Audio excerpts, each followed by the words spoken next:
Hello. Hi everyone. This talk is to kind of motivate fine-tuning as something that you should all be doing. Just by like show of hands, how many people have like seriously in like a production setting deployed a fine-tuned model just to like gauge the like a moderate amount of people? I mean, like the headline like beat GPT-4 is obviously like whatever. It's like a title bait. But I think the more like core concept is that you need to mobilize your first-party data for AI solutions. And to really motivate this problem, I start with this question. What is this article of clothing? This is the Fashion MNIST dataset. It's a successor to the MNIST handwriting digits dataset. But really, it's just like, it's a shoe, it's a t-shirt, and you're pretty good at recognizing it, but I don't actually know what the thing in the middle is. GPT-4o, if you just like paste an image and go like, hey, what is this image? And you use the language model with multimodal capabilities and just say like, hey, like, what is the result of this? You get 81%. If you use a tree-based model that you can run on the first day of ML 101, you get 90%, which is obviously significantly better. And then finally, you can get to like a ResNet, which like without a lot of tuning, you get to 95%. And models which are state-of-the-art in like 2015 and run on like a tiny fraction of the compute, or run basically on a single CPU for inference, can exceed the capabilities of GPT-4o. And I think this is a motivating point because, you know, if you think in the domain of like RAG, right, and embedding models as like broadly in this like AI ML space, you got about 49% accuracy on like the benchmarks that you can see on Hugging Face for immigration law RAG, which is the AILA statutes RAG benchmark. It gets 95% on web docs. Why? Because Google trained the embedding model once upon a time to go find the accurate web docs, right? So it was the mobilization of data for BERT embedding was to find web docs, and it does great at that. And it was not to find immigration law, and so it works not so well. It's somewhat of like a obvious outcome. And you know, there's a lot of money in this too. Like Voyage AI sold for $220 million to MongoDB for undisclosed amount of revenue because their whole thing was that we make fine-tuned embedding models. And as a company, MongoDB felt like that was really valuable. So there's like a couple of different broad benefits that I won't go into too much detail because I think presuming some level of knowledge, but you know, domain-specific knowledge, task-specific success, and just speed. You can do things better, or you can do things faster and cheaper. And these are kind of like adjustments that you can have depending on the kind of fine-tuning technique and the approach that you take. I'll just reference one example by Databricks. Whatever, the founder of the last company I worked at was one of the authors here, so great job, guys.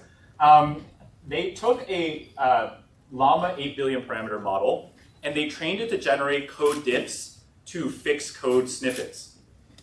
In this particular case, when compared to GPT-4o, they were, which is 100%, they were about 40% more likely to fix errors, and the latency of the model was over 2x the time that it took to generate tokens from GPT-4o, which is kind of like you can tune between better and faster in that maybe if they use a larger model, they would get even better relative performance, but maybe with a less latency benefit, right? And for this code fix model, if you're in a Databricks environment and they want to be able to fix the code really quickly, you know, speed was actually something they wanted to prioritize, so they picked the smallest reasonable language model who can achieve better results, but at speed.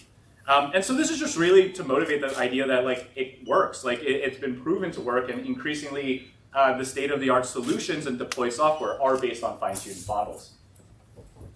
But ML has always been about winning with data, and without being too negative about the AI labs, there's some kind of motivated reasoning when someone tells you that you can just use Bedrock or you can use OpenAI endpoints and call one model endpoint for everything.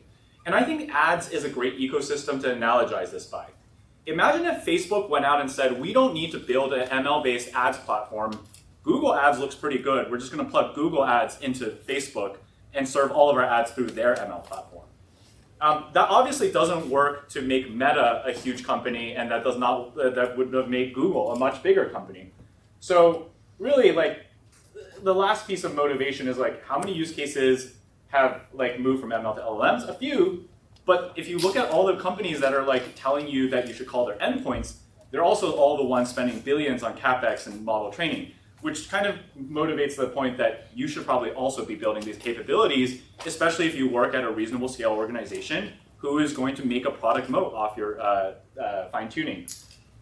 And on that point, like ML velocity is fundamentally equivalent to your competitive velocity because ML research is a research discipline. There will be a lot of things you do that will make your model worse, right? Like these are pretty good models which have had a lot of work put into them already. But if you can kind of make the line go up, make your loss go down, your velocity to do that is your competitive velocity. And when you think about it, actually, I think most people are aware of this, but all the models that you've had have been fine-tuned in some way. And like sometimes you're calling it post-training, like there's all this popularity around evals, but the AI labs don't just give you the data set raw, right? Like there's the instruct data set and there's a non-instruct data set. The NVIDIA presentation earlier allows you to train reasoning into the models. And basically, if you think about the ratio, Llama 3.1 was trained on 15 trillion tokens, but it was post-trained on about 25 million synthetically generated tokens. It's kind of saying that the level of effort is how many magnitudes? It's like 3 or 4 orders of magnitude lower to do that. So yes, pre-training a model is like dumb and you shouldn't do that in 2025, but the order of magnitude to actually like go and produce a reasonable change in behavior on the model does not actually require that much data. And since it's already been fine-tuned for behavioral and instruction following, it takes 1 or 2 orders of magnitude, as low as a few hundred labeled examples, to produce novel behavior that is well tailored to your use case. And like maybe like more abstractly, I don't like it when people analogize like matrices to like the brain, but like GPT-4 knows too much, right? Like it knows how to write code and poetry and all these other things, but like you don't need it to be good at any of these things. You just need it to be good at really one thing, and that's where your ability, your domain knowledge, and your first-party data is very influential for this. So just like briefly taxonomize for the sake of structure, right? There's offline and online data that you can feed back into the system. The offline traces and the online success failure tracking are both actually traditional product exercises, traditional engineering exercises, but it does require you to be a little bit creative to think about like what you actually want to collect from the end user. Character AI, for instance, early on would generate 4 low-resolution images and have you select one of them in order to upscale and upsample. But that's a data collection exercise. There's the obvious like stars. In a code correction case, you can take it and see what the code completion, the code diff generated, and then you can compare that against what was actually successfully run next. And that creates a pair of examples which you can then use to further tune your code diff model. There's a range of techniques, and I think speakers have touched on some, if not all of those at this point. I think there's a wide array of techniques at this point, and I think 2 things. One, like Cursor is your friend, right? Like, or like whatever, Windsurf, your choice, Copilot. Use whatever code generation tool, whatever kind of GitHub library that you find, and that goes back to the competitive velocity. It comes from your experiment velocity.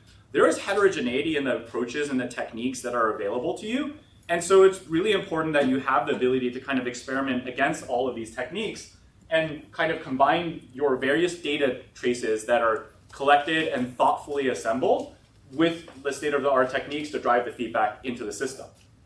Finally, like prompt engineering kind of doesn't scale. Like maybe this is too controversial a statement, but you can like lightly branch your prompts at small scale results. But unless you have a system, right? Like when you think about like traditional ML, like if you think about recommender systems like Instagram, right? That is a self-learning system that propagates at scale feedback automatically back into the system. It's not one in which like failure cases are manually logged one by one and you collect them and you like branch your prompts. Prompt engineering is like somewhat helpful for like early things, but at some point like the prompt engineering will kind of be fragile. And then the last part of prompt engineering is like it's extremely tied to the version of model that you have, right? Like it's extremely fragile in the way that unlike when you build a data system to propagate feedback to your model, the prompt engineering path is a manual one that does not actually allow you to take it and apply to Llama 4 and subsequently. Like you start with the off-the-shelf models, you build robust evaluations. I don't want to be so dogmatic about training that I ignore the fact that evaluations is like the P0 for building a self-learning system. But then you build repeatable offline data training loops, and then you build repeatable online data training loops. And the data and the system that you have is your permanent asset, not like the model checkpoint. This is generically true for all other like ML systems as well, right? Like back to like the recommender systems, the model checkpoint is not the value of the meta ML team. The meta ML team's value is in their ability to collect your likes and your shares and your views and train that model every 15 minutes over a cluster of GPUs. And there's always incrementality over the state of the art when you have this first party data set, because no matter what comes out, as long as you're using an open source model, you can always retrain into these. You have the evals, and if someday a model comes out and it's GPT-9 and it really solves your use case completely and you never have any errors again, you can then throw out your data system.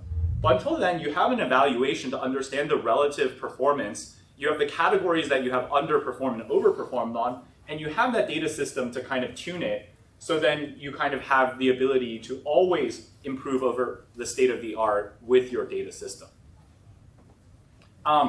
This has been covered amply, I think, today. But like fine-tuning is basically just torch training, right? Like people have been training SGLoops models, people have been training torch models. Fine-tuning is not that hard. And like Hugging Face, which is giving a lot of great talks, and also later on, right? They have this trainer class that like wraps it and makes it even easier. And then the various people who have spoken have other wrappers around various subsets of the torch ecosystem. So if you can train a torch model, you can build a better LLM than GPT-4 for your use case. But there is a trap here, which is like LLMs feel different. And like LLMs feel different in kind of the same way that ML has felt different than software. And I work at Runhouse. We're actually like an ML infra company. We're like not solely religiously focused on fine tuning. But LLMs feel different for kind of the same reason that ML has departed from traditional software. Model weights, the models themselves are order of magnitude larger than other deep learning models. The size of data sets and the number of trainable tokens is also very large. There is no local iteration path for training large ML models. There's no iteration path for training LLMs, right? So some of the traditional like requirements of training a model break free from what the pattern of software engineering is, where it's like, hey, like you develop some code, I align my website header differently. I view it locally and I say like, that looks great. And then I push this code and it builds in CI and then goes to production. There is not an ability to do that. And so these two things are the reason why the traditional development SDLC loops feel much harder to do in LLM world. There's also like sometimes not really a target metric. And this is like kind of a product engineering question as well. Like for a lot of organizations when we talk to, their definition of done is having a RAG app, having some kind of AI agent in production, but that's not targeting some kind of improvement metric, right? Like I keep analogizing to these like traditional ML systems, like recommender systems at Meta, because there's billions of dollars being earned on these systems. And like for that product owner at Meta who owns the recommender system, moving that accuracy on some model by like 10 basis points is gonna translate to a promotion in hundreds of millions of dollars for Meta, right? But you have to have a target metric for that improvement gradient to exist. And if your organization's definition of done is having a model in place to like have an AI agent, that's like a little bit of an anti-pattern to like success. And then like, it's actually not costs. Like I kind of want to like make that point as like a objection handling. Like LLMs are not different because cost. You can kind of like fine tune a LoRa model with 13 billion parameters for a few $100s and it gets cheaper all the time. And there's all these service providers who will also sell you compute at below 0% margin to do it with. It's actually like to the point on the first two that the model, the data size, the weights, the requirement for accelerated compute exceeds the bounds of your local development loop. It has created a problem where infrastructure is what gates your experiment velocity. This is where like we start to enter a little bit into the territory of like our opinionation as people who like work in infra all day. But many teams are not equipped with a proper ML platform, right? Like DDP or with Hugging Face Trainer, with Accelerate, with Lightning, all of these things are free insofar as the code required to, the code to write the program is extremely trivial to access. However, how do you experiment with that? Multi-GPU, multi-node fails for notebook-centric, VM-centric, DevBox-centric development iteration loops. But you do need the fast iteration loop still to experiment with all these methods. The problem is that we have no dogma against notebooks, but these are not real AI systems because they're not reproducible, they're not composite, and they lack fault tolerance in production.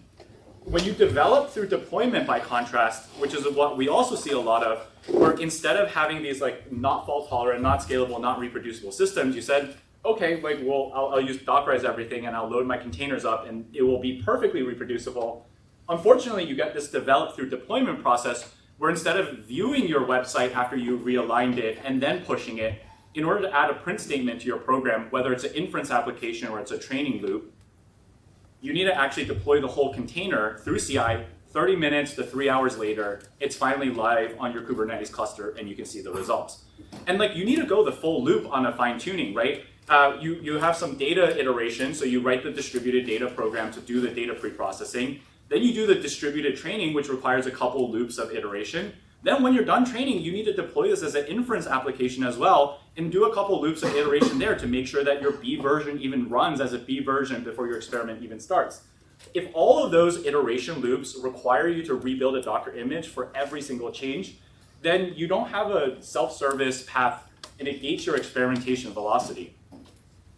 And so like this concept that like we didn't coin and like we don't sell anything off of is like experiment escape velocity. The reason why so many exercises don't get off the ground is that the perceived difficulty is so heavy that you actually don't feel like you have the agency to go and launch those experiments, right? I think it holds teams back at large companies and it holds teams back at small companies because the perceived value is there, right? Like I think most people would say, yeah, like at this point we believe that like fine-tuning our models will produce better results. The main problem is that if you can't believe that it's pretty lightweight to launch the incremental experiment, then the expected value is always going to be a little bit negative relative to doing something else. And like the test of whether or not you have like a good ML platform is essentially if you see an interesting repo, like, I don't know, Lightning Thunder, can you like go and just clone that, make some small edits and run it regardless of like what your platform is, right? Like, is that possible? Or are you missing something that allows you to kind of take an arbitrary repo and run it? And so like kind of like moving into this broader conceptual space, I think Snowflake is a great example of doing this in the data space. SQL worked great for single node queries, and then you had Hadoop, right, for multi-node, and you have MapReduces, and you had this fragmented data ecosystem. After Snowflake, whether you were running over 10 rows of data or a billion rows of data, you could do select count star from my table, and Snowflake would go figure out how to do the distributed compute and create the abstraction for you, such that you could be 2 weeks from school and write the same program and get the result. And so briefly, right, we are building a system called KubeTorch. We gave a talk earlier, which some of you were at, thank you. And so we are designed to make iteration really fast on Kubernetes. This is just my brief hello, like this is also what we do. I think there's a couple takeaways here. There's some APIs, but you can just check us out because I'm running out of time. You can try a few things. I just want to flash to this slide. Run continued pre-training, generate responses, distill the model into a smaller one, which is kind of what NVIDIA also did. Create a high-quality labeled data set of a few hundred examples. Use an LLM and judge to bootstrap the process of getting the data. Use your feedback responses thoughtfully. And like key takeaways, always start with evaluation. If there's no task to optimize, there is no magic. 2, mobilizing data is the magic. 3, you need a platform. And like whether you use KubeTorch or some other platform, you need to figure out a way to do interactive experimentation really quickly in order to get past this prompt engineering wall. And like at the end, like AI/ML platform velocity is the same as platform velocity, right? If you're in a DevOps world where you need some guy to help you unblock Jenkins jobs all the time, that's not super good. And so like you kind of want to build the same thing fundamentally across your AI/ML applications to do fine tuning. So email me if there's more questions, and I'm happy to tell you more about KubeTorch, but thank you.